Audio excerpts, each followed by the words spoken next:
Confissão de pecados. Vejam bem, arrependimento e confissão de pecados. Em Neemias, capítulo 8, os judeus quebrantados com o ensino da lei de Deus, quebrantados, humilhados, está na sequência do textual, quebrantados com o ensino da lei de Deus através de Neemias, eles renovaram o seu pacto com o Senhor. Renovar é fazer novo, é deixar para trás aquilo que eles tinham quebrado e refazer um novo pacto. Isso que nós devemos, é o que se trata na lição. Todos os dias devemos renovar o nosso pacto com o Senhor. Não que vamos quebrar todos os dias, mas é que nós devemos estar renovando para que não se esqueçamos do pacto do Senhor. Eles jejuaram, vestiram-se de pano de saco, confessaram seus pecados e arrependeram de suas iniquidades. Esse avivamento não foi superficial. Avivamento não é vir um pregador aqui na frente, fazer um barulho na igreja, todo mundo sente naquele culto, fica alegre, fica feliz, fica emocionado, mas saiu da porta ali e já esqueceu. Isso não é avivamento. Avivamento não é sinônimo de barulho, não é sinônimo de movimento. Às vezes há. Deus não taxou avivamento como ou tem que ser silencioso ou tem que ser barulhento.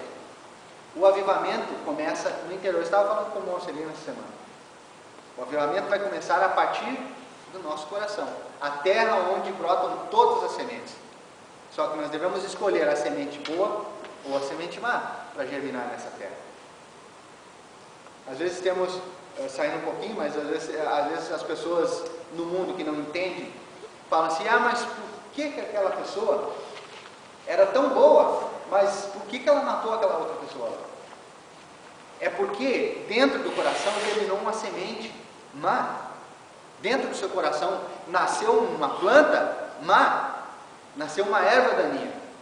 Enquanto que se tivesse tido alguém plantado uma semente boa ali, talvez a semente boa já teria germinado antes da semente má. E aonde acontece? Sempre acontece isso. Quando nós damos lugar, o coração é uma terra muito fértil, irmãos. E se nós deixarmos qualquer semente entrar no nosso coração, ela vai germinar. E vai dar frutos. E vai crescer uma árvore. E a árvore vai ser difícil de arrancar as raízes. Entendeu? Aleluia. Então, é isso que nós devemos ter cuidado. Não ouvir qualquer um por aí dizer: não, você tem que fazer isso, você tem que fazer aquilo. Coloque tudo. Você tem um manual na sua mão, que é isso aqui. Entendeu? Tudo que você precisar saber, vá para a Bíblia e coloque tudo comparando com a Bíblia, porque Deus vai te dar vitória. Amém? Oséias, hoje, essa semana eu fiquei pensando, e você está falando sobre essa coisa do coração aí. Nós estávamos passando no trânsito, e aí tinha vindo um carro de lá para cá e tinha uma mulher dentro do carro. A mulher estava sozinha.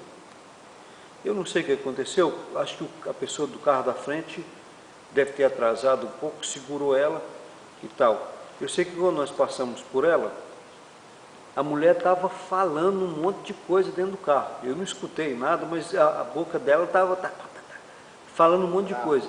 Aí eu fiquei pensando nisso. Como é que pode? O outro não está nem ouvindo. Será que ela não tem noção que o outro não está ouvindo o que ela está falando? De certo, ela estava praguejando o indivíduo, né? Aí eu fiquei pensando aqui, se o outro não está nem ouvindo, por que ela está falando? Então o que acontece? Quando ela estava falando, eu comecei a pensar. Quando ela estava falando, o inimigo estava pegando as palavras dela e trabalhando através daquelas palavras. E agora você ensinando aí, fechou uma conta aqui na minha cabeça. Quando nós temos nosso coração mal, as palavras que nós falamos, ainda que o outro não esteja ouvindo, ela é tipo, está sendo regada a maldade no nosso coração. E quando a árvore que cresceu e agora são os frutos. Então, quando eu estou falando coisas más, aquilo serve de água que está regando a maldade do meu coração. Por isso que, às vezes, você vê uma pessoa aqui boa e ela mata um.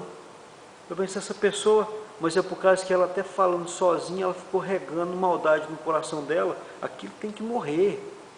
E aí vai, num instante ela falou tanto, e às vezes pensou tanto em matar o outro, num instante, puf, mata.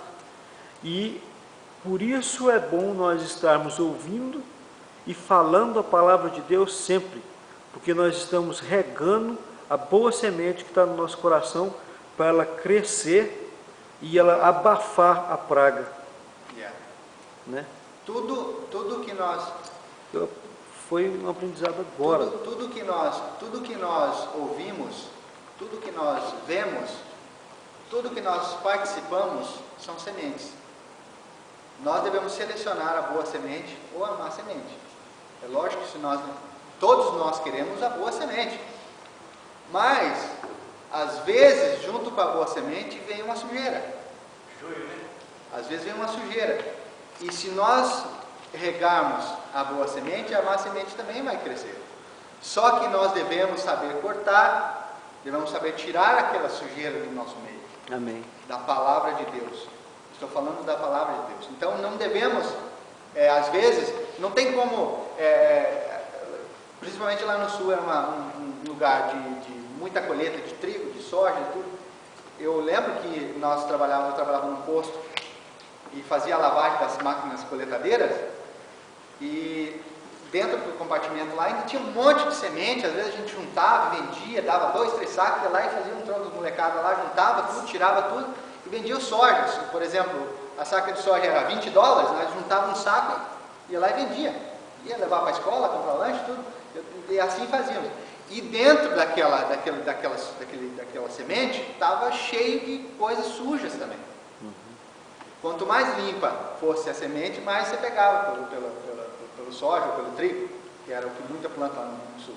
Então, irmãos, a seleção tem que vir da nossa parte.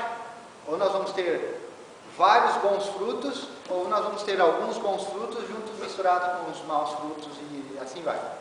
Então, irmãos, a seleção está na nossa vida. Primeiro, nos humilharmos. Segundo, orarmos, entrar em contato com Deus. Depois, terceiro, se converter, mudar de direção, voltar, deixar tudo aquilo que estávamos fazendo e tomar a direção que Deus quer que tomamos. Aí sim se converter nos nossos maus caminhos. Aí Deus vai entrar em ação e vai nos abençoar muito, porque Deus quer nos abençoar. Quando o povo de Deus se arrepende de seus pecados, além de receber o perdão divino, começa a viver uma fase de copiosas bênçãos. Tem aqui no meu comentário, aqui na verdade prática. Então nós vamos viver bênçãos que nós nem acreditamos.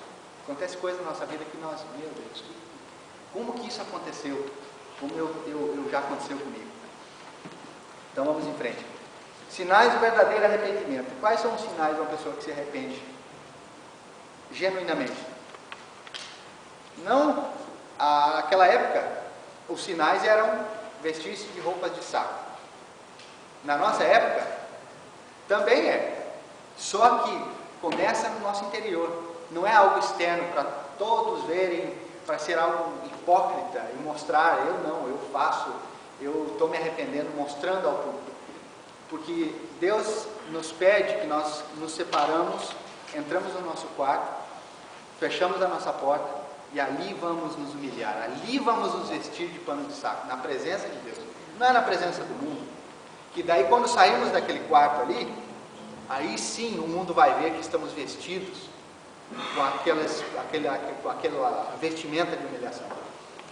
Amém. O Elton, você tem escrito para que você entenda do que eu estou falando.